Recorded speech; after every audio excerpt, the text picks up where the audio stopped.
శ్రీమాత్రే నమ. జై గురు దత్తాత్రేయ నమ. ఈ వీడియోలో కర్కాటక రాశి వారికి ఏప్రిల్ 5వ తారీఖు నుంచి 11వ తారీఖు మధ్యలో జరగబోయే వార ఫలాలు పరిశీలించినప్పుడు కర్కాటక రాశి వారికి ఈ వారం అంతా కూడా దశమ స్థానంలో శుక్రగ్రహ సంచారం వల్ల జాతకుడికి వృత్తిపరమైనటువంటి సౌకర్యాలు పెరుగుతాయి. వృత్తి యందు స్త్రీల యొక్క సహకారం పెరిగే అవకాశం ఉంది. ఇది ప్రధానంగా సినిమా, టీవీ, మీడియా రంగంలో ఉన్న వాళ్ళకి మంచి అవకాశాలు రావడం జరుగుతూ ఉంటుంది. వ్యక్తిగతంగా మీకు ఈ సమయంలో ఒక మంచి వాహన సౌకర్యం, చక్కని వసతులు లభించే అవకాశం ఉంది. బట్ ఏదైనా ఒక కొత్త పరిచయం మీ జీవితంలో కలిగి మీకు చాలా ఆనందాన్ని, సంతోషాన్ని కలిగించే అవకాశం ఉంటుంది. ఇక అష్టమ స్థాన సంచారం, బుధ రాహుగ్రహాల సంచారం వల్ల దగ్గర బంధువులతో, స్నేహితులతో విరోధం వచ్చే అవకాశం ఉంది. ఎప్పుడో జరిగిపోయినటువంటి వాటికి ఇప్పుడు ఫలితం పొందడం జరుగుతూ ఉంటుంది. అయితే ఏంటంటే చాలా విషయాల్లో మీకు సంబంధం లేకుండానే ఏదో ఒక విషయంలో మీకు బ్లేమ్స్ రావడం, మీ యొక్క ఇన్వాల్వ్మెంట్ ఉందని మిమ్మల్ని అప్రతిష్ట చేయడం జరుగుతూ ఉంటుంది. మీకు ఏమాత్రం సంబంధం లేని విషయాల్లో ఇబ్బంది పడడం జరిగే అవకాశాలు ఉన్నాయి. సాధ్యమైనంత వరకు ఏదైనా మనకి సంబంధం లేని విషయాల్లో మీకు ఇన్వాల్వ్మెంట్ అయినప్పుడు, అటువంటి సూచనలు కనబడుతున్నప్పుడు మీరు చాలా ధైర్యంగా నిలబడి ఆ సమస్యను సాల్వ్ చేసుకోవాలి తప్ప ఇతరులు చేసే బ్లాక్మెయిల్ని మీరు లొంగపోవడం అంత మంచిది కాదు. కంప్లీట్గా మీలో ఉన్నటువంటి భయాన్ని ఆసరా తీసుకొని ఎవరో ఒకరు మిమ్మల్ని బ్లాక్మెయిల్ చేసే పని చేస్తూ ఉంటారు. అది ఫోన్ ద్వారా అవ్వచ్చు, వేరే కారణాల వల్ల అవ్వచ్చు. అందువల్ల ఎట్టి పరిస్థితుల్లో కూడా మీరు పరిచయం లేని వ్యక్తులతో, అలాగే పరిచయం లేని వ్యక్తుల దగ్గర వచ్చిన ఫోన్లు వగైరా వగైరా మాట్లాడడం కానీ, అలాగే వీడియో కాల్స్ లాంటివి మాట్లాడడం కానీ, ఇటువంటివి చేయడం వల్ల ఏదో ఒక ఇబ్బంది రావడం జరుగుతుంది. అంటే మీరు మంచికే వెళ్తారు, కానీ అవతల వాళ్ళు మిమ్మల్ని స్కామ్లో ఇరికించో, వేరే విధమైన ఇబ్బంది పెట్టో, మిమ్మల్ని భయభ్రాంతులకు గురి చేసి మీ నుంచి ధనాన్ని వసూలు చేసే పని చేస్తుంటారు. కాబట్టి చాలా వరకు ఈ విషయంలో మాత్రం జాగ్రత్తగా ఉండండి. చెప్పుకోలేని ఇబ్బందులు జరుగుతుంటాయి, ఎవరికి చెప్పుకోలేని కష్టం వస్తూ ఉంటుంది. అయితే మీరు అలా చెప్పుకోలేకుండా ఉండడం వల్లే మిమ్మల్ని వాళ్ళు బ్లాక్మెయిల్ చేస్తారు. కాబట్టి ఏది జరగనివ్వండి, కంప్లీట్గా మీరు మీ ఆత్మీయులకో, డిపార్ట్మెంట్ వారికో చెప్పడం వల్ల సులువుగా ఆ పని తప్పించుకోవచ్చు. లేని పక్షంలో పదే పదే మిమ్మల్ని వాళ్ళు వేధిస్తూ ఉంటారు. కాబట్టి ఈ విషయంలో జాగ్రత్త వహించండి. అంటే రాహు అష్టమంలో ఉంటూ బుధుడితో కలియడం వల్ల మీకు కావలసిన వాళ్ళే మిమ్మల్ని స్కామ్లో ఇరికించే ప్రయత్నం చేస్తూ ఉంటారు. ఈ విషయంలో జాగ్రత్త వహించడం మంచిది.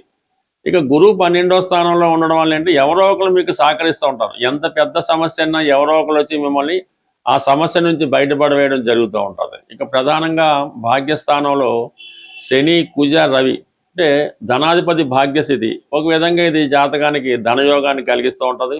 వృత్తిరీత్యా ఉన్నవండి, మీ పెద్దవారి వద్ద అయితేనే మీకు ఆర్థికపరమైనటువంటి విషయాల్లో అభివృద్ధి కలుగుతుంటుంది. ప్రధానంగా మీ కుటుంబంలో ఒకరికి ధనం సంపాదించే అవకాశం వస్తూ ఉంటుంది. అంటే మీ కుటుంబంలో ఒకరికి ఉద్యోగం రావడం కానీ, ఏదైనా వ్యాపారంలో కలిసి రావడం కానీ, ఏదైనా ప్రైజ్ మనీ రావడం కానీ జరిగే అవకాశం ఉంది. మీ సంతానంలో మీ పిల్లలకి కూడా కావచ్చు. కాబట్టి మీ కుటుంబం యొక్క ప్రతిష్ట పెరుగుతుంది, కుటుంబ ఆదాయం పెరుగుతుంది, కుటుంబంలో ఎవరో ఒకరికి గౌరవ హోదా లభించే అవకాశం ఉంది. ఇక ప్రధానంగా కుజుడు ఈ రాశి వారికి యోగకారకుడు. మరి ఈ విధంగా దశమాధిపతిగా కుజుడు శనితో కలిసి ఉండడం వల్ల వృత్తిపరమైనటువంటి మార్పు రావచ్చు. అయితే వృత్తిలో విపరీతమైన హెరాస్మెంట్, స్ట్రగుల్ ఏర్పడుతూ ఉంటుంది. ఉద్యోగం మానేద్దామా అన్నంత స్థితికి రావడం జరుగుతుంటుంది. కానీ ఎట్టి పరిస్థితుల్లో కూడా ఉద్యోగం అది ఎటువంటి ప్రయోగాలు చేయకుండా ఉన్న ఉద్యోగానే కొద్ది రోజుల పాటు కష్టపడి జాగ్రత్తగా చేసుకుంటే, ఎందుకంటే కుజుడు 9వ స్థానంలో రాబోయే 40 రోజుల్లో అటు ఇటుగా ఉండడం జరుగుతుంది. అప్పుడు శనితో కలియడం వల్ల ఏమవుతుందంటే సాధారణంగా వృత్తిలో హెరాస్మెంట్ జరుగుతూ ఉంటుంది. జాగ్రత్తగా ఓర్పుగా మీరు ఈ కుజుడు మీనరాశిలో ఉన్నంతకాలం ఓర్పు వహిస్తే దాని తర్వాత వృత్తిలో మంచి ప్రమోషన్, హోదా కూడా లభించే అవకాశం ఉంది. బట్ ఎందువల్ల వృత్తిపరంగా మీరు ఎటువంటి ప్రయోగాలు చేయకుండా ఉన్నదాన్ని జాగ్రత్తగా చేసుకుంటే మంచిది. ఈ రోజుల్లో ప్రతి ఒక్కరూ కూడా ఏదో ఒక బలహీనతకో, అనారోగ్యానికో ఉండి దానివల్ల ఇబ్బంది పడుతూ ఉంటారు.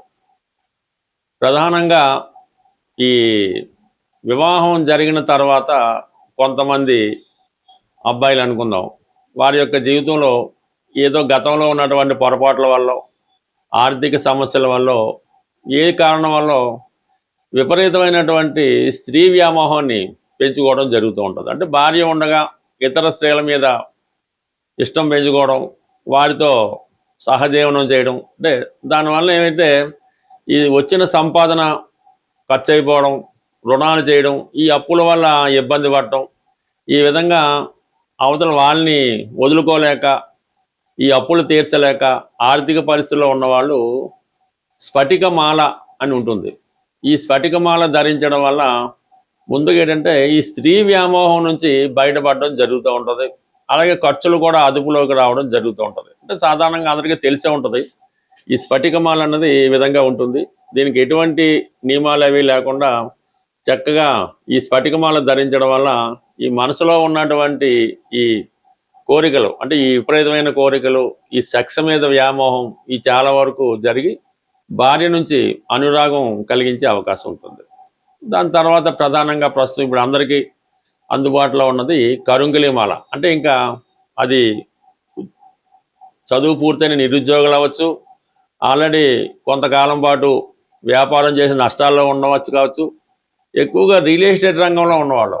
హైదరాబాద్ లాంటి పెద్ద పెద్ద సిటీలో ఇంచుమించుగా ప్రతి 10 మందికి ఒక ముగ్గురు రియల్ ఎస్టేట్ రంగంలో ఉంటారు.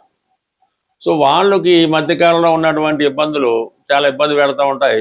అటువంటి వారు ఎవరైతే ధన సంపాదన లేక ఇబ్బంది పడుతున్నారో వారు కరుంగలిమాల, అంటే ఇప్పుడు అందరూ ధరిస్తున్నారు, దానివల్ల మీకు విపరీత ధైర్యం వస్తుంది, కాన్ఫిడెన్స్ పెరుగుతూ ఉంటుంది.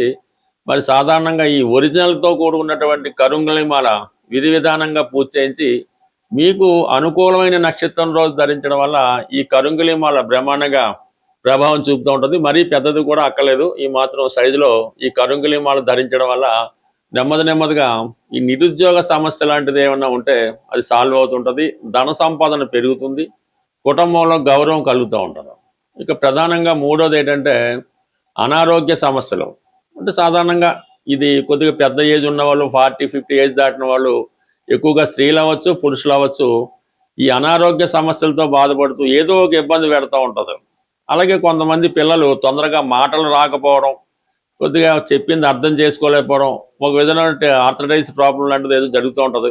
అటువంటి చిన్నపిల్లలు ఏమైనా ఎదుగుదల లోపం ఉన్నా, తెలివితేటలు లేకపోయినా, పెద్దవాళ్ళ అనారోగ్య సమస్యలతో ఉన్న చిన్న సైజులో ఉన్నటువంటి రుద్రాక్షమాల, ఇది కొద్దిగా ఒరిజినల్ అంటే కొద్ది రేట్ ఎక్కువ ఉంటుంది. ఇటువంటి రుద్రాక్షమాలని ధరించడం వల్ల అనారోగ్య సమస్యలు బాగుంటాయి, పిల్లల్లో కూడా తొందరగా ఎదుగుదల, మాటలు రావడం, తెలివితేటలు గ్యాప్ వస్తూ ఉంటాయి. ఇవి సాధారణంగా మీరు ఏదైనా ఒరిజినల్గా ఉన్నటువంటి షాప్లో తీసుకొని విధి విధానంగా దానికి అభిషేకం అది చేయించుకొని మీకు అనుకూలమైన తారాబలం చూసుకోవాలి. ఇంపార్టెంట్, మనం ఏదన్నా ఒక తారాబలంలో ధరిస్తేనే దాని ప్రభావం ఉంటుంది. అది సాధారణంగా కొన్ని విషయాలకి సాధన తార, క్షేమతార, సంపత్తార, ఇటువంటి తారాబలం చూసుకొని ఆ తారాబలం ఉన్న రోజు మీరు ధరించడం వల్ల చాలా వరకు అది పనిచేస్తూ ఉంటుంది. అయితే కొన్ని నియమాలు కూడా 100% పాటించవలసి ఉంటుంది. కరుంగిలిమాలకి పాటించాలి, ఈ స్ఫటికమాలకి పాటించాలి, అలాగే రుద్రాక్షమాలకు కూడా. అంటే ఏదో ఒక శక్తి ఆ రుద్రాక్షమాలను, కరుంగిలిమాలను ఏదో ఒక మాలని ఆవహించి ఉంటుంది. దాన్ని మనం సంతృప్తిపరచాలంటే కొన్ని నియమాలు, కొన్ని కావాలంటే కొన్ని వదులుకోవాలి. అలా వదులుకోవడానికి సిద్ధపడిన వారే ఇటువంటి మాలలు ధరించడం వల్ల మీకు తొందరగా మేలు కలుగుతుంటుంది. అంటే వ్యాపార ఉద్దేశంతో చాలామంది ఇది ఏం పర్వాలేదు, రుద్రాక్ష ధరించవచ్చు, మందు తాగొచ్చు, ఏం పర్లేదని చెప్తూ ఉంటారు. అందువల్ల అటువంటివి ఏమి నమ్మకుండా మీరు ఈ దైవ బలాన్ని పొందాలి.